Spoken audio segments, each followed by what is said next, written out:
Smash that subscribe button before diving in, because you won't believe how one woman's obsession with control spiraled so far out of hand that it ended with flashing lights, federal badges, and a neighborhood learning the hard way that power doesn't come from barking orders but from truth, patience, and, sometimes, a son in the FBI. And if you think WA nightmares are exaggerated stories you hear on the internet, wait until you hear what happened when a self-proclaimed queen of the subdivision, a true Karen by every sense of the word, decided she owned not just the sidewalks and lawns but even the rights to my freedom of movement, starting with the simple act of me moving out of a house I had lived in for 22 years, a home that held both joy and pain, memories of my late husband and the childhood of my son, and deciding that it was time to downsize after retirement. I made the plans, boxed up my life, and quietly prepared to leave behind the WA community that had become more of a prison than a neighborhood thanks to Karen's iron fist, because she was the type who measured grass with rulers,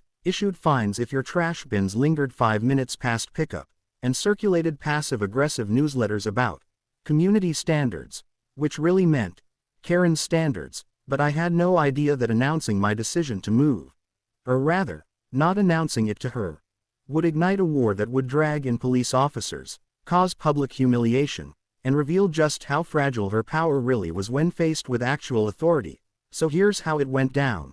I was loading the last of my boxes into the moving truck, sweat dripping under the July sun, when Karen stormed up in her wide-brimmed visor and clutched clipboard like it was a royal scepter, screeching that I hadn't filled out the WA form to vacate my property, that she hadn't granted permission for my move, that my landscaping bond would be forfeited, and that she would not allow me to leave until the board had reviewed my paperwork, to which I calmly said, "Karen, I own this house outright. I don't need your permission to move. I've paid every due, every fine you've ever cooked up, and you don't have a say in my decision to leave." But that only made her face twist into a mask of fury, the kind of fury only someone who has thrived on controlling others can feel when her grip slips. And she shrieked that if I tried to drive the moving truck away, she would call the police and report me for theft of property. At first I laughed, genuinely thinking no officer alive would entertain such nonsense, but then I remembered the small-town cops here had often humored her complaints about things as trivial as suspicious kids riding bikes without helmets,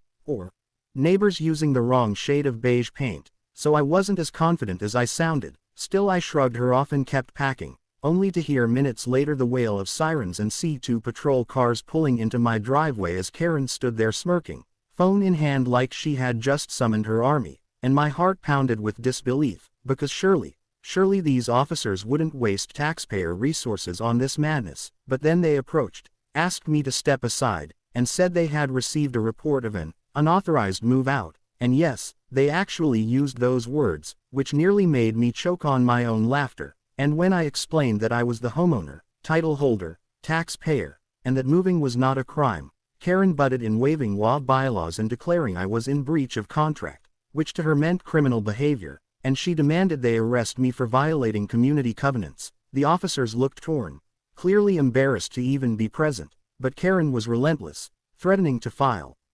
complaints against them for dereliction of duty if they didn't act, and one of them finally said they might need to verify ownership before letting me continue, which would have been a humiliating delay in front of all the gawking neighbors who had gathered to watch the circus. But what Karen didn't know was that my son, who had been helping load boxes earlier, had stepped inside to grab water, and when he reappeared, he wasn't just my son in shorts and a t-shirt, he was also my son, the FBI agent, with his badge clipped casually to his belt, and the sight of that gleaming seal immediately shifted the air. Because when he asked the officers what the problem was, they stuttered through Karen's complaint, and he simply said, "This is my mother's home, she has every right to leave, there's no probable cause for police involvement, and if you attempt to interfere with her private property rights, you could be liable for unlawful detainment," which left Karen sputtering like an overheated kettle, shrieking that he was bluffing, that the FBI doesn't handle neighborhood crimes. But my son leaned in just enough for her to read his credentials, and then he added, "What you're doing is harassment, and filing false police reports as a crime. Would you like me to open a federal obstruction case?" And suddenly her face drained of color, yet even cornered, she tried one more stunt, claiming that I owed thousands in unpaid WA dues, which was laughable since I had receipts for every penny. So my son calmly asked the officers if they would like to review the false statements for evidence collection, at which point the cops, clearly fed up, told Karen that unless she had actual proof of a crime, they were leaving, and as they turned back to their cars, Karen screamed after them that they were making a huge mistake, that she would have their badges, but no one was listening anymore. The crowd of neighbors who once cowered under her reign were now murmuring, some laughing openly, others shaking their heads, and I realized that the spell she had over this street was broken, because they had finally seen her powerless, stripped of authority, publicly humiliated. Yet the story didn't end there, because over the following days as I finished moving, I learned from whispered conversations and private messages that Karen had been extorting residents for years, issuing fines that never reached the official HOA account,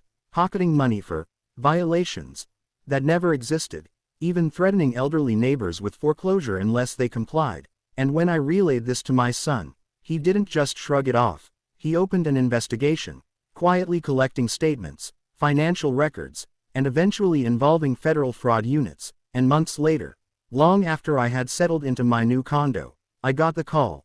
Karen had been arrested, not just for harassment, but for embezzlement, fraud, and misuse of HOA funds totaling hundreds of thousands of dollars, and the news spread like wildfire, with the once fearful neighbors celebrating in group chats and community barbecues, free at last from her tyranny. But what struck me most was how one woman's insatiable need for control had destroyed her life, all because she couldn't stand the thought of me leaving without her permission. And as I sat on my balcony in peace, sipping tea and watching the sunset, I thought about how close I had come to letting her intimidation ruin my fresh start, but instead, standing my ground, and having a son who knew the law better than any clipboard-wielding tyrant, turned the tables, and sometimes that's all it takes. One moment of truth to topple years of bullying. So if you've ever dealt with your own Karen, know this: you don't need their permission to live your life. And if you enjoyed this wild ride of HOA chaos, FBI justice, and sweet karma, don't forget to hit that subscribe button because you never know what unbelievable story is coming next.